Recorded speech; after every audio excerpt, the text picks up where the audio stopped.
Siyempre, may last kami. For you, Mama. Wow! Ano? Huwag kang makigaan. Oh, for you, Mama. Meron ako. Pampaswerte sa buhay ko.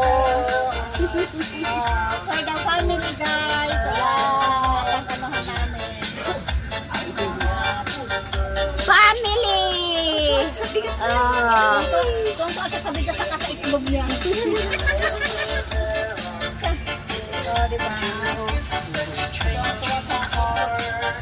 Ang dami kong pira! Ayan o! May mga pira ako! Mayaman na ako sa pira. Bigas, itlog. May asin pa. May bitsin pa. Meron pang paminta. Ala. Siyang na to, ano yan? Kumplito, Ricardos. Abuti mo pa yun. Alright. Ano mo dyan may lalagay? Tingnan naman. Nawala yung pera. Alisin mo yung mga pera dyan. Ang tira mo yung itlog. Saka yung ano. Kasi panibago yun. Hindi naman sa ano, bagong taon.